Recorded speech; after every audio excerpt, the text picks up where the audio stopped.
എന്നെ കേൾക്കുന്ന എല്ലാ പ്രേക്ഷകർക്കും വിനീതമായ കൂപ്പുകൈ പ്രൈസ് ലോർഡ്. ഞാൻ doctor Raju K baby MS, കൊട്ടാരക്കരയ്ക്കടുത്ത തൃക്കണമംഗലം എന്ന് പറയുന്ന സ്ഥലത്ത് താമസിക്കുന്നു. കോടതിക്ക് സമീപമാണ്. എനിക്ക് സ്വന്തമായിട്ട് ക്ലിനിക്കുണ്ട്. പ്രയർ ക്ലിനിക്ക് എന്നാണ് അതിൻ്റെ പേര്. ഈയിടെയായിട്ട് ഒരു വലിയ വിവാദം ഉണ്ടായിരിക്കുന്നത് എങ്ങനെ ഹാർട്ട് അറ്റാക്ക് ഡയഗ്നോസ് ചെയ്യാനായിട്ട് പറ്റും. ഹാർട്ട് അറ്റാക്ക് ഞങ്ങൾ പറയുന്നത് ക്ലിനിക്കൽ ടേംസിൽ മയോകാർഡിയൽ ഇൻഫാക്ഷൻ എന്നാണ്. എന്ന് വെച്ചാൽ നിങ്ങൾക്ക് 4 വാൾ ഉള്ള ഹാർട്ട് അല്ലെങ്കിൽ 5 വാൾ എന്ന് പറഞ്ഞാൽ അത് അതിശയമല്ല. ഈ ഹാർട്ട് അതിൻ്റെ വാൾസിലേക്കുള്ള ബ്ലഡ് സപ്ലൈ കുറയുമ്പോഴാണ് നെഞ്ചുവേദന അനുഭവപ്പെടുന്നത്. അതിനെയാണ് ഹാർട്ട് അറ്റാക്ക് എന്ന് പറയുന്നത്. അതിനെ അഞ്ചൈന എന്നും പറയാം. പക്ഷേ ബ്ലഡ് ഫ്ലോ സഡൻലി സ്റ്റോപ്പായി കഴിയുമ്പോൾ പിന്നെ അത് അറ്റാക്കാണ്, അത് അഞ്ചൈന അല്ല. ഇതിനൊക്കെ മലയാളം എന്താണെന്ന് എനിക്കറിയത്തില്ല. അപ്പോൾ നമ്മൾ പെട്ടെന്നൊരു ദിവസം ജോലി ചെയ്തുകൊണ്ടിരിക്കുന്ന സമയത്ത് നമുക്ക് പെട്ടെന്ന് നെഞ്ചുവേദന വന്നു. ഉടനെ നിങ്ങളത് ഗ്യാസ് ആണെന്ന് പറഞ്ഞ് വെച്ചുകൊണ്ടിരിക്കരുത്. നിങ്ങൾ പരിചയമുള്ളൊരു ഡോക്ടറെ പോയി കാണുക. ഉടനെ തന്നെ ECG എടുക്കുക. ചിലപ്പോൾ രാവിലെ ആണ് പലർക്കും ഈ നെഞ്ചുവേദന വരുന്നത്. അവർ ടോയ്ലറ്റിൽ പോയിരിക്കുമ്പോഴാണ്, അവർ മുക്കാൻ പോകുന്ന സമയത്താണ് അവർക്ക് വേദന വരുന്നത്. അതുകൊണ്ട് ടോയ്ലറ്റിൽ മറിഞ്ഞു കിടക്കുന്നത് കാണാറുണ്ട്. ചില ആൾക്കാർ കുഴഞ്ഞു വീഴുന്ന മരിക്കുന്നുണ്ട്. അവർ വളരെ സ്ട്രെയിൻ എടുത്ത് പ്രസംഗിക്കുമ്പോഴാണ് അവരുടെ ഇൻഫാക്ഷൻ പുറത്ത് വരുന്നത്, ഹാർട്ട് സ്ട്രെയിൻ എടുക്കുമ്പോൾ. ചിലർ വിറക് പറക്കിക്കൊണ്ടിരിക്കുമ്പോഴാണ്, അല്ലെങ്കിൽ വീട്ടിൽ തേങ്ങ പറക്കിക്കൊണ്ടിരിക്കുമ്പോഴാണ് അവർക്ക് ഹാർട്ട് അറ്റാക്ക് വരുന്നത്. അതുകൊണ്ട് ഒരു ജോലിയും ചെയ്യാത്ത ആൾക്കാർ പെട്ടെന്ന് ജോലി ചെയ്യുമ്പോഴത്തേക്ക് അവരുടെ ഹാർട്ട് അറ്റാക്ക് പ്രകടമായി വരും. ഇത് അനുഭവസ്തംഭനായ ഒരു ഡോക്ടർക്ക് ഇത് മനസ്സിലാക്കാനായിട്ട് പറ്റും. കഴിഞ്ഞ അനേക വർഷക്കാലം കാർഡിയോളജിസ്റ്റിൻ്റെ കൂടെയും ഒക്കെ ജോലി ചെയ്ത് ഞാനിത് മനസ്സിലാക്കിയിട്ടുണ്ട്. അത് പഠിച്ചെടുക്കാനൊരു താല്പര്യം വേണം, ഡോക്ടർമാർക്ക് താല്പര്യം വേണം. അതുപോലെ അത് പഠിപ്പിച്ചു കൊടുക്കാനും സീനിയർ ഡോക്ടർമാർക്ക് ഒരു താല്പര്യം വേണം. ആ താല്പര്യം ഉള്ളിടത്തോളം കാലം ഈ ഒരിക്കലും തെറ്റത്തില്ല. അപ്പോൾ സാധാരണ ഹാർട്ട് അറ്റാക്കുള്ള ആൾക്കാർ വരുന്നത് അവരുടെ നെഞ്ചുവേദനയായിട്ടാണ് വരുന്നത്. ചിലർ ശ്വാസം മുട്ടലായിട്ട് വരും, ചിലർ താടിയിൽ വേദനയായിട്ട് വരും, ചിലർ ഇടത്തെ കയ്യിൽ വേദനയായിട്ട് വരും, ചിലർ ഇടത്തെ തോളിൽ വേദനയായിട്ട് വരും. ഇങ്ങനെയുള്ള സമയത്ത് നമ്മൾ പെട്ടെന്ന് ഇത് ഡോക്ടർമാരുള്ള എൻ്റെ അഡ്വൈസ്, നിങ്ങളിത് പെട്ടെന്ന് ഇത് തള്ളിക്കളയരുത്. ECG ആദ്യമായിട്ടൊരു ECG എടുത്തോ ഒരു പ്രശ്നമില്ലെന്ന് വിചാരിച്ച് നിങ്ങൾ ECG എടുക്കരുത്. അനുഭവസ്ഥരായിട്ടുള്ള ഫിസിഷ്യന്മാർ പറഞ്ഞതും മനസ്സിലാക്കിയതും ഇങ്ങനെയാണ്. ഓരോ മണിക്കൂർ ഇടവിട്ട് ECG എടുത്തുകൊണ്ടിരിക്കുക, എല്ലാ മണിക്കൂർ ഇടവിട്ട് ECG എടുത്തുകൊണ്ടിരിക്കുക. ഇത് ഡോക്ടർമാർക്കോ പ്രൈവറ്റ് ആശുപത്രികൾക്കോ പൈസ ഉണ്ടാക്കാനുള്ള പണിയല്ല, പകരം നിങ്ങളുടെ ഡയഗ്നോസ് ചെയ്യാനുള്ള പണിയാണ്. ഇതിൽ 2 തരം ഇതുണ്ട്. ST എലിവേഷനാണ്. ST എലിവേഷൻ്റെ ECG കാണും. ചിലത് ST സെഗ്മെൻ്റ് എന്ന് പറഞ്ഞൊരു പ്രത്യേക സെഗ്മെൻ്റ് ഉണ്ട്. ആ സെഗ്മെൻറ്റ് എലിവേറ്റ് ചെയ്ത് കാണുമ്പോൾ നമുക്ക് മനസ്സിലാക്കാനായിട്ട്, പിന്നെ അത് ഡിപ്രഷനിലേക്ക് പോകും 24 മണിക്കൂർ കൊണ്ട്. അപ്പോൾ നമുക്ക് മനസ്സിലാക്കാനായിട്ട് പറയും ഇത് ഹാർട്ട് അറ്റാക്ക് ആണ്. അത് കൂടുതലും 45 വയസ്സ് 40 വയസ്സിന് മേളിലുള്ള കൂലിപ്പണിക്കാർ ഉൾപ്പെടെയുള്ള അഡ്രസ്സിലാണ് ഇത് കാണുന്നത്. എന്നാൽ അല്ലാത്തവരെല്ലാം കാണാനായിട്ട് പറ്റും. രണ്ടാമത് ഇതിനകത്ത് വേറൊരു കാര്യം പറയാനുള്ളത്, ഇങ്ങനെയുള്ള ആൾക്കാർ പ്രൊഫ്യൂസായിട്ട് സ്വെറ്റ് ചെയ്യാനുള്ള സാധ്യതയുണ്ട്.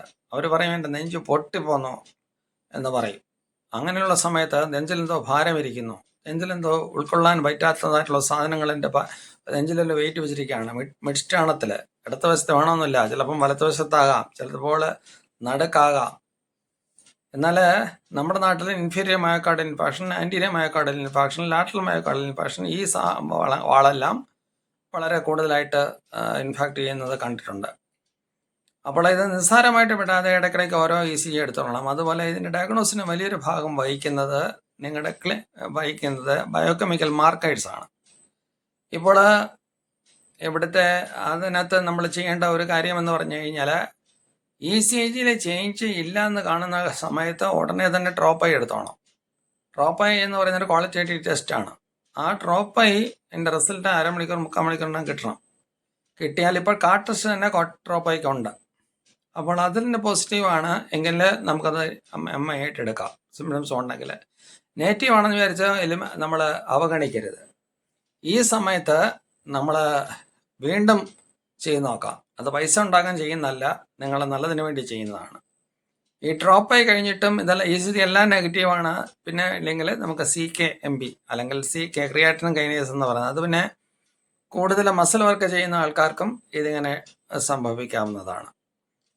പിന്നെ വേറൊരു എൻസൈം ഉണ്ട്, അതിൽ ലാക്ടോജനിക് ഡീഹൈഡ്രജനേസ് എൻസൈം എന്ന് പറയും. അത് കുറച്ചുകൂടെ കഴിഞ്ഞിട്ടാണ് വരുന്നത്.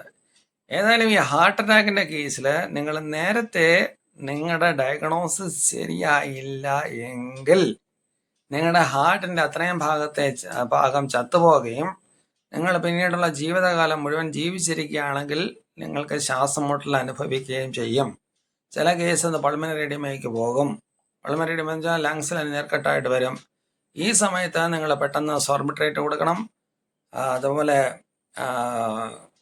ബയോട്ടോർ എന്ന് പറയുന്ന anti cholesterol, anti platelet agent ഇതൊക്കെ ഫസ്റ്റ് എയ്ഡായിട്ട് കൊടുത്തിട്ട് പേഷ്യൻറ്റിനെ എത്രയും വേഗം കാർഡിയോക് ആൻജിയോഗ്രാമിന് എന്നിട്ട് സബ്മിറ്റ് ചെയ്യുക. ആ സമയത്ത് ആൻജിയോപ്ലാസ്റ്റിയും കൂടെ ഉണ്ടെങ്കിൽ ചെയ്യുക. ഇങ്ങനെ ചെയ്ത് കഴിഞ്ഞാൽ ആ പേഷ്യൻറ്റിനെ രക്ഷപ്പെടാനുള്ള എല്ലാ സാധ്യതയുമുണ്ട്.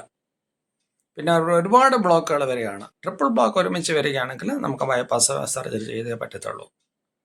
അതുകൊണ്ട് നിങ്ങൾ ഗ്യൂസാണ് എന്നൊക്കെ പറഞ്ഞ് വെറുതെ ഇരിക്കരുത്. നെഞ്ചിനടി കൊണ്ടതിൻ്റെ വേദനയാണ്, പഴയ വേദനയാണ് എന്ന് പറഞ്ഞിരിക്കരുത്. ചിലപ്പോൾ സൈലൻ്റ് അറ്റാക്ക് വരാം. അത് ഡയബറ്റീസ് പേഷ്യൻസിനാണ് വളരെ കൂടുതലായിട്ട് കാണുന്നത്. അവർക്ക് യാതൊരു സിംറ്റംസ് ഇല്ലെങ്കിലും അവർക്ക് ECGയിൽ അവർക്ക് ചേഞ്ചസ് കാണും. ആ ചേഞ്ചസ് വെച്ചിട്ട് നമുക്ക് എടുക്കാനായിട്ട് പറ്റും. ഇതൊക്കെ വളരെ എളുപ്പമുള്ളൊരു കാര്യമാണ്. പക്ഷേ നല്ല രീതിയിൽ പഠിച്ച് വളർന്നവർക്ക് ഇത് പഠിക്കാൻ മനസ്സുള്ളവർക്കും ശവദാഹം, കല്യാണം, ഇങ്ങനെയുള്ള ചില കാര്യങ്ങളൊക്കെ അവോയ്ഡ് ചെയ്ത് പഠിത്തത്തിന് വേണ്ടി മാത്രം ഇരിക്കുന്നവർക്ക് മാത്രമേ ഇതൊക്കെ പഠിച്ച് മനസ്സിലാക്കി മുന്നോട്ട് കടന്നു പോകാനായിട്ടുള്ളൂ. അല്ലാത്തവർ നാട്ടുകാർക്കും ഭാരം, വീട്ടുകാർക്കും ഭാരമായി, സമൂഹത്തിനും ഒരു ഭാരമായി വരും. നല്ല രീതിയിൽ പഠിച്ച് നല്ല രീതിയിൽ ട്രെയിൻ ചെയ്ത് മുന്നോട്ട് കടന്നു പോയാൽ കാർഡിയാക് അറസ്റ്റ് അല്ലെങ്കിൽ ഹാർട്ട് അറ്റാക്ക് എന്ന് പറയുന്ന ഈ അസുഖം ഡയഗ്നോസ് ചെയ്യാനായിട്ട് വലിയ പ്രയാസമില്ല. ECG വായിക്കാൻ നമുക്കറിയണം.